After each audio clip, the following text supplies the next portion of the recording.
नमस्कार साथियों। आज आप लोग के बीच मैं UGC net paper 2 subject economics से आपका यूनिट 3 यानी कि स्टैटिक्स से परिघात या आघूर्ण यानी कि आप कह सकते हैं मोमेंट्स, ठीक है, ये चैप्टर लेकर आया हूँ। और ये आप लोग को आज बहुत अच्छी तरीके से इसका मैथ, इनका परिभाषा, इनका फार्मूला बतलाने वाला हूँ। और यहाँ से प्रश्न पूछे भी गए, ठीक है। तो आप लोग इन बातों को अच्छे से ध्यान देकर सुनिएगा, जानिएगा, ठीक है। और इसे आप नोट्स भी कीजिएगा और साथ ही साथ आप अपना पिछले वर्षों से पूछे गए प्रश्नों से भी इसे मैच करने का प्रयास कीजिएगा मन ही मन, ठीक है। तो चलिए मित्रों, प्रारंभ करते हैं। तो आप लोग को मैं बता दूं प्रारंभ करने से पहले कि इस तरह से लगातार आप लोग को क्लास मिलते रहें, ठीक है, और हमें भी पढ़ाने का मन करे, ठीक है, हमें भी उत्सुकता हो।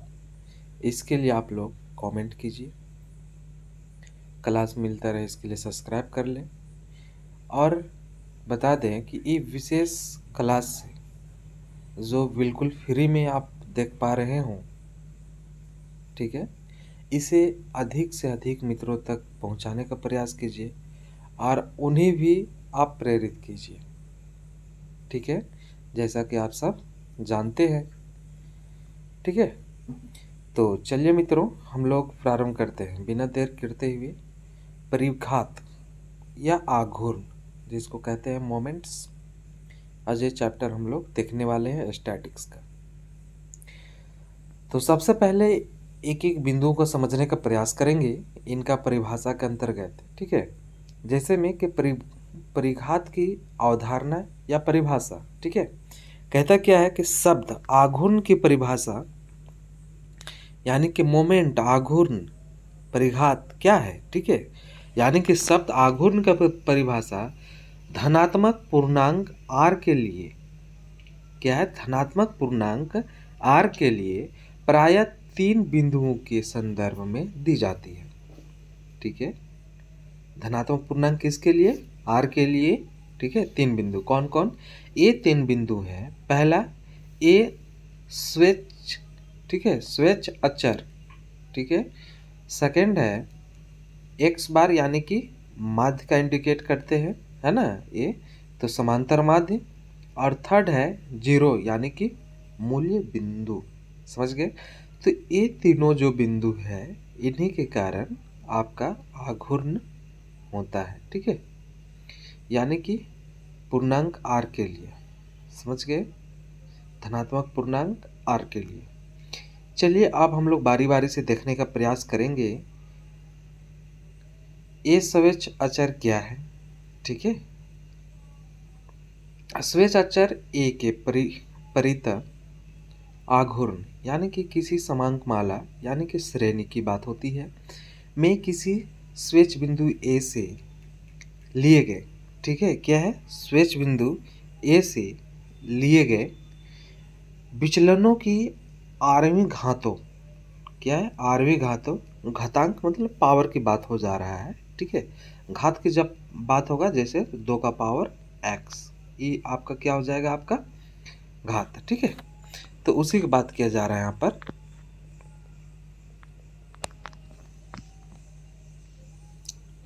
तो कहता है आरवी घातों समांतर माध्य बिंदु ए के परितः आरवां आघूर्ण क्या है, कहा जाता है। बिंदु ए के परितः क्या आरवां आघूर्ण कहा जाता है, यानी कि मोमेंट्स, तथा इसे प्रतीक, ठीक है, इसका प्रतीक जो है ये क्या है, अब देख पा रहेंगे म्यू टाइप का है, समझ गए, डैश आर ब्रैकेट में आपका ए, समझ गए, से व्यक्त किया जाता है, समझ गए। इनको क्या हम लोग देख रहे हैं, ठीक है, कि आप लोग इससे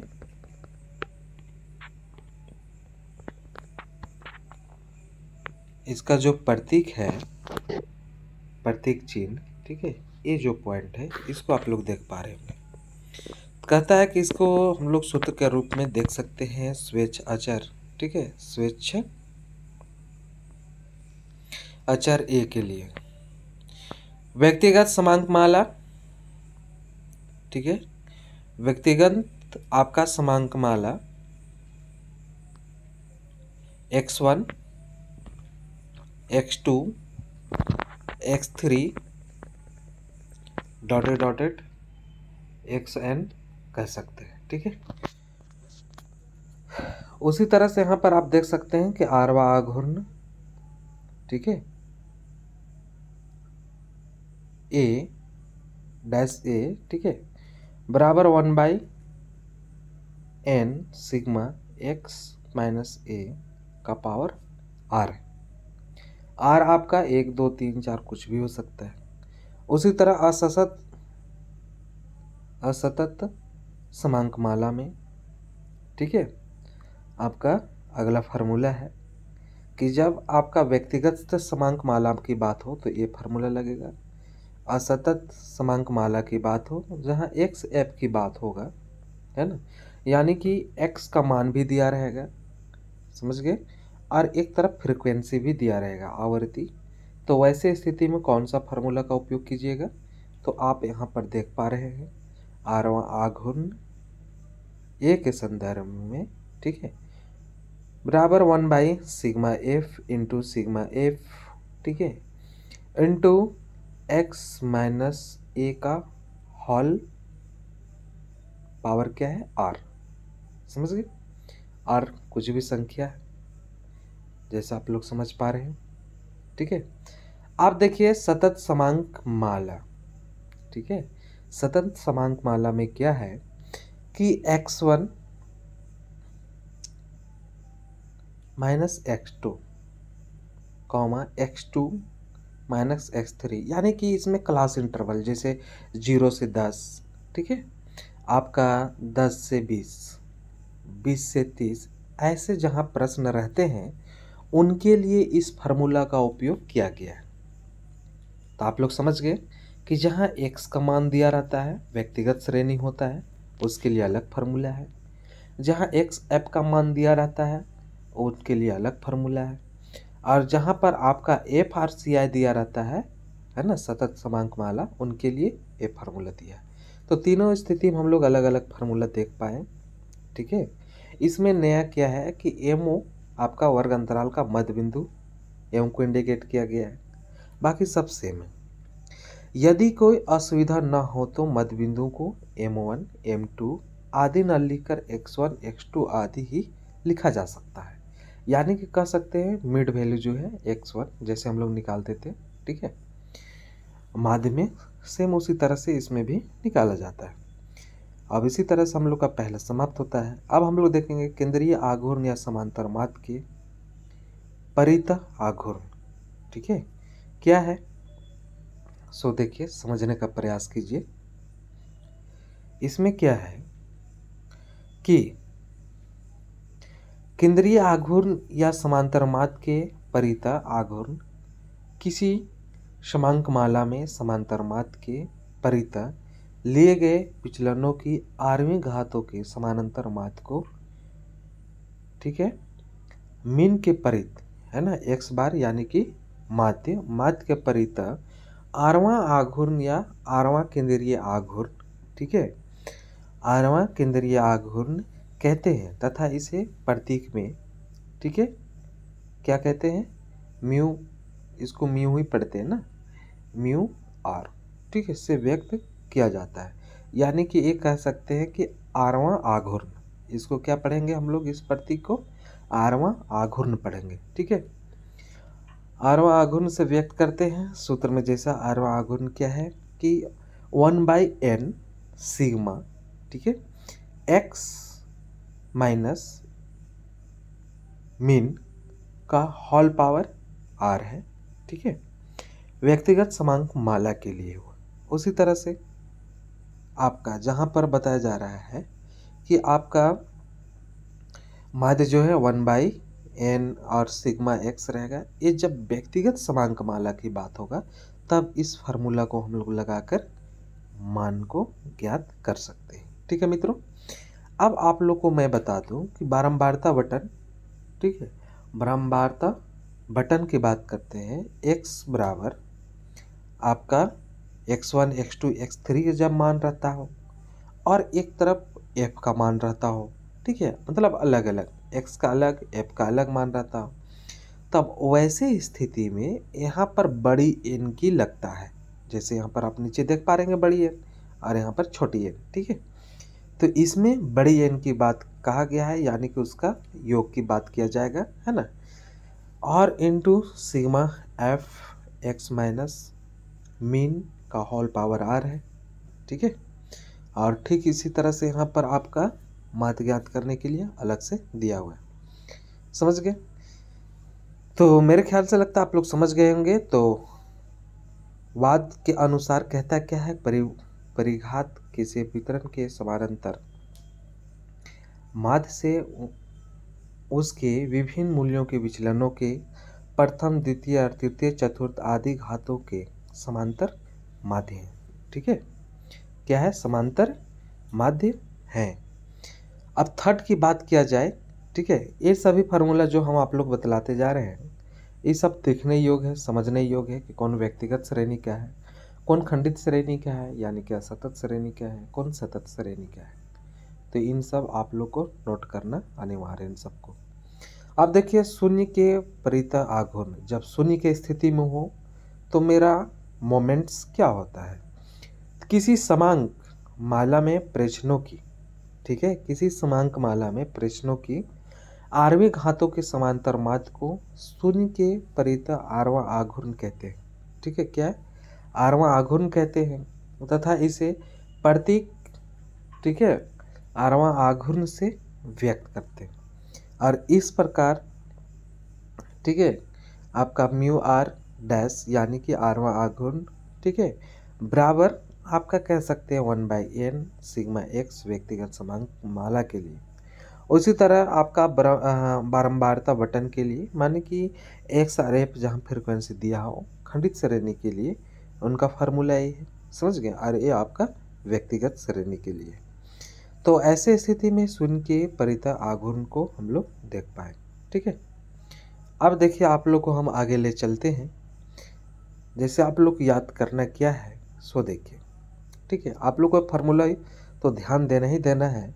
आप कहता क्या है टिप्पणी में देखिएगा कि ए के परितः द्विआघूर्ण, ठीक है, क्या है? म्यू टू डैश ए के परितः माध्य वर्ग विचलन ही है। अर्थात द्विआघूर्ण की बात किया जाए तो देखिए द्विआघूर्ण मतलब आरवां आघूर्ण पहले होता था आरवां आघूर्ण, अब द्विआघूर्ण यानी कि 2 होगा। आघूर्ण 2, ठीक है, आघूर्ण 2, उनके बाद ऊपर डैश है इंटू ए बराबर 1/n sigma f x minus a, ठीक है, एक्स माइनस ए का होल स्क्वायर बराबर माध्य वर्ग विचलन हो जाएगा। इसी तरह से आपका प्रसरण की बात है। ठीक है, जब द्विआघूर्ण प्रसरण की बात हो इनको भी नोट करना है।